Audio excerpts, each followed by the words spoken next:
नमस्कार दोस्तों, स्वागत है आप सभी का अजय साहू ऑनलाइन क्लासेस पर। दोस्तों, आजीविका की आज की क्लास में हम सहकारिता पर चर्चा करेंगे। अगर आप अपना एडीओ का सिलेबस देखेंगे तो आजीविका में लिखा हुआ है आजीविका हेतु परियोजना प्रबंध, सहकारिता एवं बैंक व्यवस्था। तो इसी टॉपिक को आज हम शुरू करेंगे। हमारे मोबाइल एप्लीकेशन पर एडीओ के क्लासेस चल रहे हैं। अगर आप लेना चाहते हैं तो अभी होली का अच्छा खासा ऑफर भी चल रहा है। पूरे कोर्स में आपको 20% का एक्स्ट्रा डिस्काउंट मिल जाएगा। तो उसके लिए आपको कोर्स में होली 20 कूपन कोड अप्लाई करना पड़ेगा। स्क्रीन में आपको सारे डिटेल्स दिख रहे हैं। तो हमारे मोबाइल एप्लीकेशन का नाम भी अजय साहू ऑनलाइन क्लासेस है। प्ले स्टोर पर आप उसको डाउनलोड कर सकते हैं। अधिक जानकारी के लिए स्क्रीन में दिए हुए नंबर पे आप कांटेक्ट भी कर सकते हैं। तो शुरू करेंगे आज का क्लास।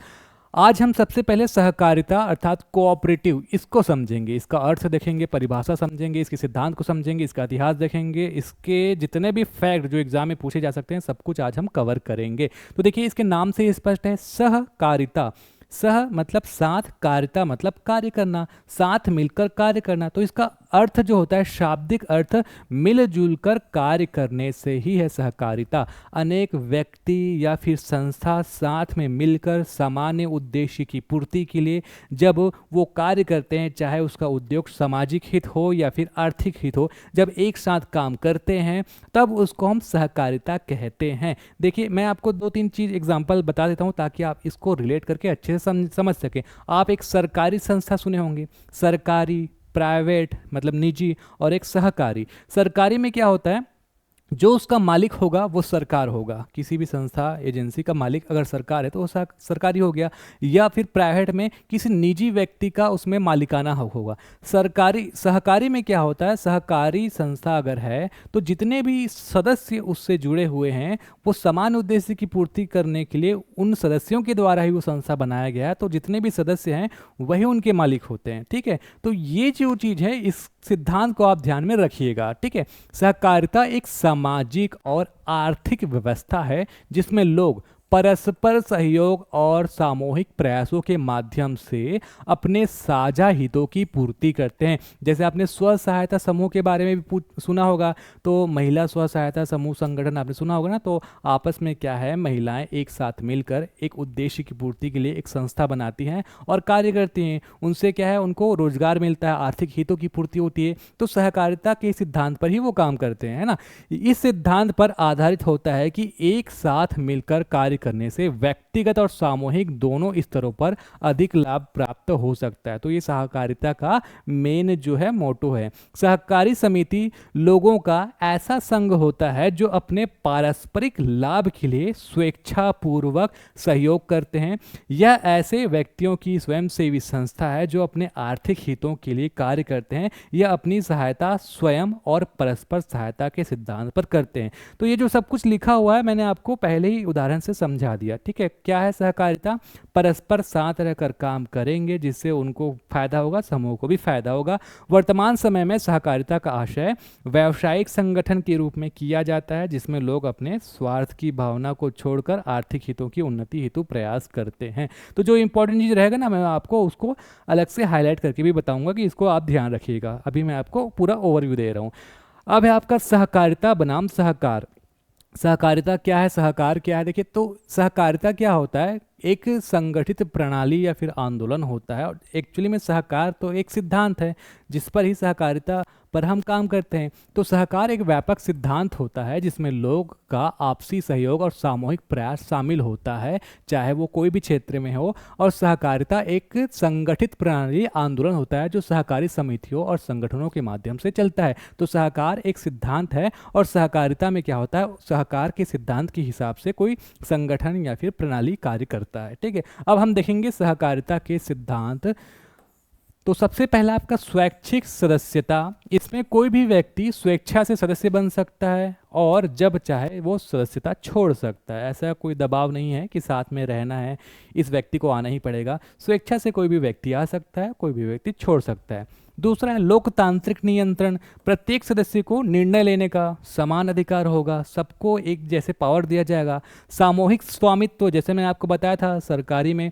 देखिए, अगर हम शेयर वाइज भी देखेंगे तो किसी भी एजेंसी कंपनी का अगर 51% सरकार के पास है, तो सरकारी हो गया, 51% किसी निजी व्यक्ति के पास है तो वो क्या हो गया, वो प्राइवेट हो गया। लेकिन यहाँ पर सभी सदस्यों का जो है स्वामित्व होता है, सभी सदस्यों का संगठन में समान योगदान और अधिकार होता है।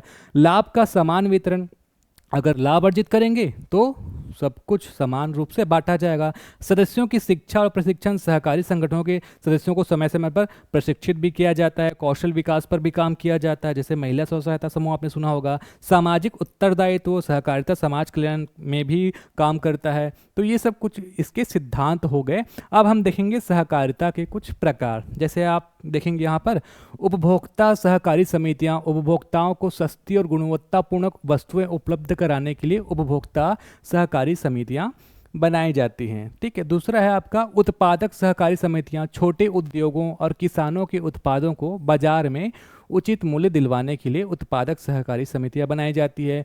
तीसरा आपका वित्तीय सहकारी समितियाँ बैंकों और वित्तीय संस्थाओं के रूप में कार्य करती हैं, जैसे कि आपका सहकारी बैंक वगैरह हो गया। कृषि सहकारी समितियाँ तो किसानों से संबंधित जितने भी प्रोडक्ट है उसके लिए किसानों को बीज, खाद, सिंचाई और विपणन सेवा प्रदान करने के लिए बनाई जाती है। गृह निर्माण सहकारी समितियाँ किफ़ायती दरों पर आवास उपलब्ध कराने के लिए ये बनाई जाती है। तो यहाँ पर जो भी हमने पढ़ा प्रकार, उसके कुछ एग्जाम्पल्स आप देख सकते हैं, जैसे कि ये जितने भी आपको महत्वपूर्ण संस्थाएं दिख रही हैं यहाँ पर ध्यान रखना, ये सहकारी संस्थाएं हैं, जैसे कि अमूल। ठीक है। तो अमूल के बारे में तो हमने बहुत डिटेल से ऑलरेडी पढ़ा हुआ है। तो यहाँ पर अमूल के बारे में आपको क्या याद रखना है, ये जो संस्था है वो सहकारी संस्था है, जैसे कि इफ़को हो गया, भारतीय किसान उर्वरक सहकारी लिमिटेड, नाफेड कृषि उत्पादक विपणन के लिए, और सहकारी बैंक ग्रामीण और शहरी क्षेत्रों में वित्तीय सेवाएं प्रदान करती हैं। तो ये जितने भी संस्थाएं हैं ये ना सरकारी है ना निजी है, ये क्या है, सहकारी संस्थाएं हैं। ठीक। आगे बढ़ते हैं। भारत में सहकारिता का इतिहास हम देखेंगे, अगर विश्व के तौर पर देखेंगे तो शुरुआत यूरोप से हुई थी, और थोड़ा सा भारत के बारे में हम पहले पढ़ लेते हैं। भारत में सहकारिता का इतिहास देखेंगे तो 19वीं शताब्दी में ये आई, जब ब्रिटिश शासन का दौर था, अंग्रेज़ों से किसान और मजदूर जब परेशान थे, तो उस परिस्थिति से निकलने के लिए ये जो सहकारिता है एक आंदोलन का रूप लेता है, और ग्रामीण क्षेत्रों में ये ज़्यादा उस समय प्रासंगिक हुआ, ग्रामीण क्षेत्र के लोगों के सामाजिक और आर्थिक विकास के लिए। तो यहाँ पर हम देखेंगे कि शुरुआत 19वीं शताब्दी से हो गई थी। अब हम कुछ महत्वपूर्ण फैक्ट देखेंगे जो आपके एग्जाम में पूछा जा सकता है। 1904 में क्या हुआ, सहकारी ऋण समिति अधिनियम लाया गया, और यहीं से हमको सर फ्रेडरिक निकोलसन के बारे में पता चलेगा, जिनको भारत में सहकारी आंदोलन के जनक के रूप में भी देखा जाता है। तो 1904 में क्या हुआ, भारत में सहकारी आंदोलन की शुरुआत हुई। 1904 में सहकारी ऋण समिति अधिनियम, नाम याद रखेंगे है ना, सहकारी ऋण समिति अधिनियम के साथ इस आंदोलन की शुरुआत हुई। भारत में सहकारी आंदोलन के जनक सर फ्रेडरिक निकोलसन, इनको ही माना जाता है। आपसे डायरेक्ट क्वेश्चन पूछ दिया जाए कि भारत में सहकारी आंदोलन के जनक किनको कहा जाता है, तो इनका नाम याद रखिएगा। इन्होंने एक सुझाव दिया था 1892 के आसपास, मद्रास प्रेसिडेंसी में सहकारी समितियों की स्थापना की जाए, ताकि लोगों को, किसानों को, मजदूरों को लाभ मिले, और ये जो है बहुत इम्पॉर्टेंट टूल होगा, ऐसा इन्होंने सुझाव दिया था। और इसके सुझाव के बाद ही 1904 में सहकारी ऋण समिति अधिनियम लाया गया, पारित किया गया। इसीलिए इनको ही, सर फ्रेडरिक निकोलसन को ही भारत में सहकारी आंदोलन का जनक कहा जाता है। ये बहुत इंपॉर्टेंट है। कई बार ऐसे भी आ जाता है कि सहकारी ऋण समिति अधिनियम जो है कब आया था, 1904 में आया था। तो ऐसे ईयर, नाम और किसी विशेष व्यक्ति का योगदान है वो, ये हमको याद रखना पड़ता है ना। इस अधिनियम के तहत क्या क्या काम हुए, प्राथमिक कृषि शाख समिति की स्थापना की गई। ठीक है। जितने भी पैक्स है ना, इसका सिद्धांत 1904 में ही आ गया था। प्राथमिक कृषि साख समितियों की स्थापना की गई। किसानों को ऋण प्रदान करने के लिए सहकारी समिति गठन किया गया। 1912 में इसका नाम बदलकर सहकारी समिति अधिनियम द्वारा बदल दिया गया, क्योंकि इसमें कुछ ऐसे गैर ऋण सहकारी समिति के लिए कुछ था नहीं, तो उसको 1912 में लाया गया। ठीक है। 1912 में गैर ऋण कृषि सहकारी समितियों को भी मान्यता मिली सहकारी समिति अधिनियम के द्वारा। तो इसको थोड़ा सा देख लेते हैं, इतना इंपॉर्टेंट है नहीं, बस एक बार पढ़ लेते हैं। चूंकि 1904 का अधिनियम गैर ऋण सहकारी समितियों के संगठन का प्रावधान नहीं करता था, इसलिए 1912 में उसको संशोधित करके इसका नाम भी बदल दिया गया, सहकारी समिति अधिनियम ये लाया गया। और यहाँ पर गैर ऋण कृषि सहकारी समितियों को भी मान्यता दी गई। इस कानून के तहत सहकारी समितियाँ बहुउद्देशीय बन गई और इसमें केंद्रीय सहकारी समिति के निर्माण का भी प्रावधान था। ठीक है, तो इसमें बस इतना ही याद रखिएगा। फिर आते हैं 1914 में मैकलॉगन कमेटी। इन्होंने क्या किया, इसको हम देखते हैं। इस समिति का गठन 1914 में हुआ और जैसा कि इसके नाम में ही है, तो इसके अध्यक्ष भी मैकलॉगन ही थे। तो अध्यक्ष कौन थे, कब गठित हुआ, ये याद रख लेंगे। इसका उद्देश्य देखिए, सहकारी आंदोलन की प्रगति और समस्याओं का अध्ययन करना तथा इसे और अधिक प्रभावी बनाने के लिए सुझाव देना। ये जब चीज़ें आ रही थी तो उस समय क्या है, उतना अत्यधिक अच्छा प्रभाव नहीं दिख रहा था, तो धीरे धीरे क्या है, उसको अच्छा करने के लिए, सब कुछ समस्याओं को समझने के लिए आगे क्या है, नई नई नीतियाँ लाई जाती हैं, तो उसी के लिए ये लाया गया था। अब इसके प्रभाव देखिए कि इसका प्रभाव क्या हुआ। इस समिति की सिफारिशों के आधार पर ही भारत में सहकारी आंदोलन को और मजबूती मिली। 1919 में भारत सरकार अधिनियम जब आया तो इसके तहत सहकारी समितियों को प्रांतीय विषय बना दिया गया, जिससे कि राज्यों को सहकारी समिति के विकास में अधिक अधिकार मिल गए और उससे संबंधित जो है काम वो कर सकते थे। ठीक है, तो ये हो गया 1914 का मैकलॉगन कमेटी। फिर कुछ ईयर वाइज एक दो वन लाइनर आप याद रख लीजिए, जैसे कि 1928 में रॉयल कमीशन ऑन एग्रीकल्चर आया और इसमें क्या हुआ, इसमें आयोग ने सहकारिता को कृषि सुधारों के लिए आवश्यक बताया कि कृषि में अगर सुधार करना है तो सहकारिता, सहकारी एजेंसियां, संस्थाओं, इनको जो है आपको आगे बढ़ाना पड़ेगा। फिर 1939 में भारत का पहला, समझ लीजिए, उड़ीसा में सर्वप्रथम बहुउद्देशीय सहकारी समिति की स्थापना की गई। 1942 में महात्मा गांधी ने भी जो है सहकारिता का समर्थन किया और कहा, सहकारिता को ग्राम स्वराज्य का आधार इन्होंने बताया। तो अगर कई बार ऐसे भी क्वेश्चन पूछ दिया जाता है ना कि ये कथन किसने कहा था, सहकारिता को ग्राम स्वराज का आधार किसने बताया था, महात्मा गांधी ने कहा था, ऐसे भी आपको पूछा जा सकता है, तो ये याद रखेंगे। आगे आते हैं 1945 में क्या हुआ, सहकारी समितियों को सशक्त करने के लिए पहल किया गया। ब्रिटिश सरकार ने सहकारी समितियों को समर्थन देने के लिए नई योजना बनाई, लेकिन इतना अधिक प्रभावी नहीं हुआ। इसको आप चाहे तो इग्नोर भी कर सकते हैं, एक सीरीज से हम पढ़ रहे हैं ईयर वाइज। फिर 1946 में अमूल डेयरी की, गुजरात के आनंद में अमूल डेयरी की स्थापना की गई और इसी के कारण आगे हम पढ़ते हैं श्वेत क्रांति के बारे में, है ना। अमूल डेयरी से ही आप देखते हैं कि दुग्ध क्रांति, श्वेत क्रांति का पूरा आगे विकास हुआ। तो 1946 में क्या हुआ, अमूल डेयरी का विकास हुआ, जिन्होंने सहकारी आंदोलन को एक नया रूप दिया। फिर 1951 में योजना आधारित सहकारिता, देखिए जब भारत आज़ाद होता है 1947 के बाद, तो फिर क्या है, पंचवर्षीय योजना भी चालू हो जाता है। तो योजना आयोग के द्वारा क्या क्या काम किया गया, इसको हम देखते हैं। 1951 में योजना आधारित सहकारिता मतलब प्रथम पंचवर्षीय योजना में सहकारी आंदोलन को बढ़ावा दिया गया। सहकारी समितियों को कृषि, लघु उद्योग और ग्रामीण विकास के लिए महत्वपूर्ण माना गया। तो ये थोड़ा सा ध्यान में रखेंगे, महत्वपूर्ण है। फिर आगे आते हैं 1958, 1958 में तीसरी भारतीय सहकारी कांग्रेस का आयोजन। अब ये कहाँ पे हुआ, ये बस पूछा जा सकता है, तो ये दिल्ली में हुआ। भारत में सहकारी आंदोलन की प्रगति और उसकी समीक्षा करने के लिए दिल्ली में तीसरी भारतीय कांग्रेस का आयोजन 1958 में किया गया। 1965 में राष्ट्रीय डेयरी विकास बोर्ड की स्थापना की गई। तो इसके बारे में ज़्यादा से ज़्यादा क्या पूछा जाएगा कि ये जो एनडीडीबी है, राष्ट्रीय डेयरी विकास बोर्ड, इसकी स्थापना कब की गई थी, 1955 में की गई थी। इससे ही क्या हुआ, एक तो यहाँ से नींव रख दी गई थी अमूल डेयरी से, फिर राष्ट्रीय डेयरी विकास बोर्ड भी आया। फिर आप श्वेत क्रांति वगैरह भी पढ़ेंगे, तो ये सब का काफ़ी योगदान था श्वेत क्रांति में, दुग्ध क्रांति भी हम इसको कहते हैं।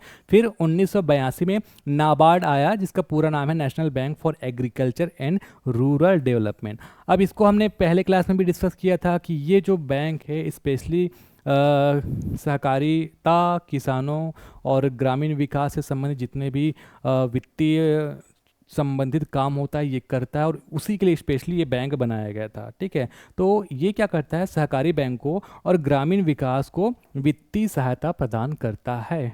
फिर आते हैं 1984 में बहुराज्यीय सहकारी समिति समितियां अधिनियम लाया गया। सहकारी समितियों को राज्य की सीमाओं के पार करने की भी अनुमति मिली कि आप दूसरे राज्य में भी जो है काम कर सकते हैं। फिर 2002 में सहकारी समितियों को अधिक स्वतंत्र बनाने के लिए नई नीति अपनाई गई। ये इतना इम्पोर्टेंट है नहीं, आगे आते हैं। 2011 में 97 संतानवां संविधान संशोधन अधिनियम सहकारी समितियों को यहाँ पर संवैधानिक मान्यता दे दी गई। तो ये जो है 2011 का 97 संविधान संशोधन अधिनियम, ये बहुत ही इंपॉर्टेंट है, इसको हम बहुत डिटेल से पढ़ेंगे। इसमें क्या हुआ, इसको संवैधानिक मान्यता दे दी गई। ठीक है, तो संविधान के मौलिक अधिकार के अंतर्गत भी इसको जोड़ा गया, सारा डिटेल हम देखेंगे। तो ये 2011 में, अभी के लिए याद रखेंगे, अगले स्लाइड में इसका डिटेल हम पढ़ेंगे क्या क्या काम यहाँ पर हुआ।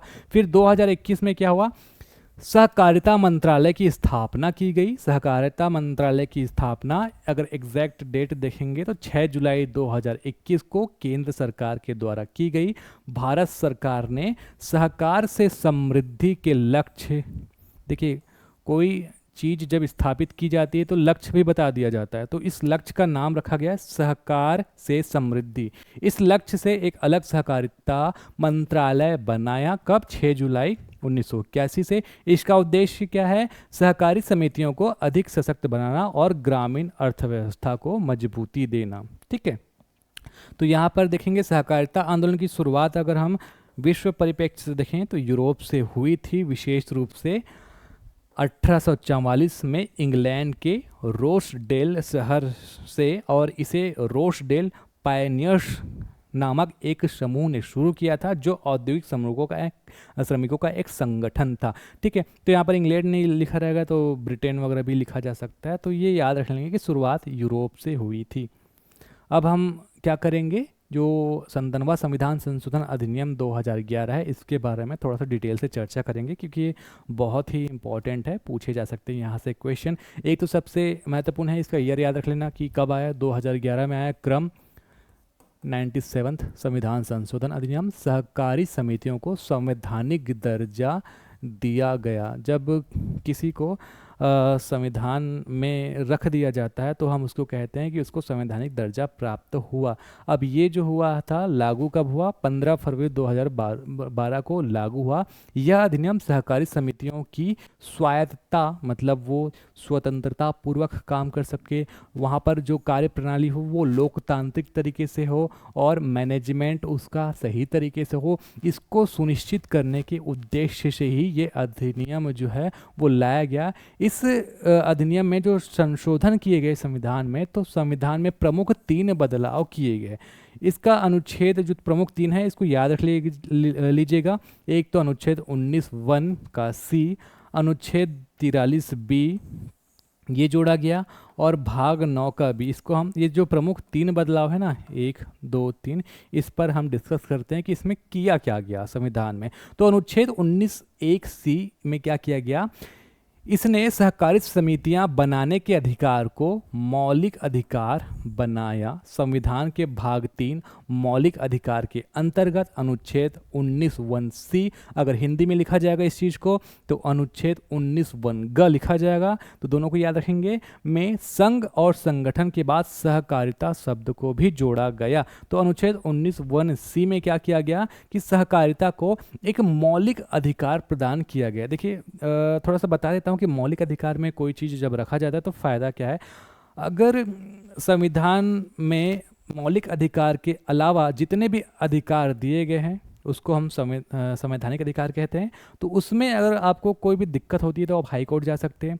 मौलिक अधिकार में अगर कोई भी छेड़खानी होती है, आपका हनन होता है, तो आप सुप्रीम कोर्ट जा सकते हैं। और इसके अलावा जो संसद में बनता है ना, संसद के जितने भी सदन से होकर गुजरता है, कानून हम उसको बोलते हैं, तो उसको हम क्या बोलते हैं, कानून बोलते हैं, अधिनियम भी बोल देते हैं। तो उसके अधिकार का अगर हनन होता है तो उस अधिनियम में प्रॉपर स्ट्रक्चर बना होता है कि अगर इसका हनन होगा, पालन नहीं किया जाएगा तो सज़ा क्या होगी, है ना। तो वो अलग चीज़ हो गया, और पहले क्लास में भी मैंने डिटेल बताया हुआ था। तो यहाँ पर 19(1) में हमने ये समझा कि मौलिक अधिकार में सहकारिता को शामिल किया गया, बहुत इंपॉर्टेंट है। ठीक है, फिर अनुच्छेद 43(b) में क्या हुआ, अनुच्छेद 43(b) एक नया अनुच्छेद जोड़ दिया गया। राज्य के नीति निर्देशक तत्व, भाग 4 में है नीति निर्देशक तत्व। इसमें सहकारी समितियों के प्रचार के संबंध में एक अनुच्छेद जोड़ दिया गया, जिस अनुच्छेद का नाम याद रखेंगे, अनुच्छेद 43B, हिंदी में अनुच्छेद 43B।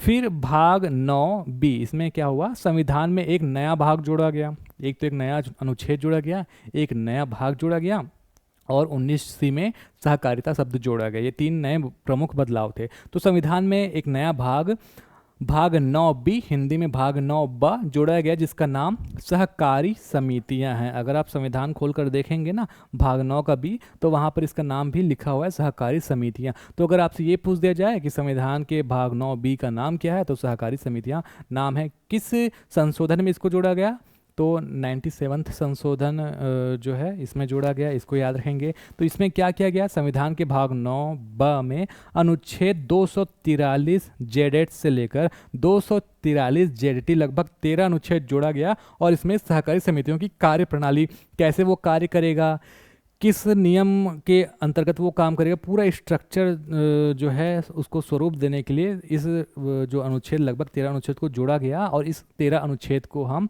यहाँ पर नाम से देख सकते हैं, संविधान का भाग 9B सहकारी समितियाँ। इसमें ये जो 13 अनुच्छेद जोड़े गए हैं, इस 13 अनुच्छेद के सबके नाम भी है, आगे मैं आपको इसका डिटेलिंग करूँगा।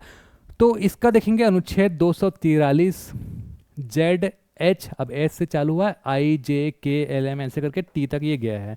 तो इसका जो नाम है परिभाषा, तो इसके अंतर्गत जितनी भी शब्दावलियों का प्रयोग किया गया है, कई बार ये होता है ना कि हम कुछ पढ़ रहे हैं तो इस शब्द का अर्थ समझ नहीं आया, तो उसमें क्या कर दिया जाता है, पहले से ही परिभाषा बता दिया जाता है। ठीक है, तो इस तरीके से इन सबको हम देखेंगे। ठीक है, ये सबसे ज़्यादा इंपॉर्टेंट अनुच्छेद 243 ZI, इसमें सहकारी समितियों का संस्थापन लिखा जाता है, कहीं पर निगमन, कहीं पर गठन, एक ही मतलब है। मतलब सहकारी समितियों का जो गठन है, इसका पूरा प्रावधान अनुच्छेद 243 ZI में हमको देखने को मिलेगा। तो एक एक करके हम जितने भी इंपॉर्टेंट है सबको पढ़ते हैं। पहला है अनुच्छेद 243 का ZS, इसका नाम है परिभाषाएं। तो इस अनुच्छेद में क्या किया गया है, इस अनुच्छेद में सहकारी समितियों से संबंधित कुछ महत्वपूर्ण शब्दावलियों, शब्दों की परिभाषाएं बताई गई हैं। इंपॉर्टेंट हम देख लेते हैं, जैसे सहकारी समिति की परिभाषा बताई गई है, सदस्य की परिभाषा बताई गई है, सहकारी समिति बोर्ड की परिभाषा बताई गई है। तो सहकारी समिति क्या होगा, ये एक स्वैच्छिक संगठन है जिसे आर्थिक और सामाजिक उद्देश्य के लिए लोकतांत्रिक रूप से नियंत्रित किया जाता है। सहकारी समिति स्वैच्छिक संगठन है, स्वेच्छा से कोई व्यक्ति सदस्य बन सकता है। सहकारी समिति बनने के उद्देश्य क्या होते हैं, एक तो सामाजिक हित या फिर आर्थिक हित के लिए जो सदस्य इसमें जुड़ते हैं, तो और उसमें जो शासन भी होता है, जैसे उसमें काम होता है, वो लोकतांत्रिक तरीके से होता है। तो ये इसकी परिभाषा में बताया गया।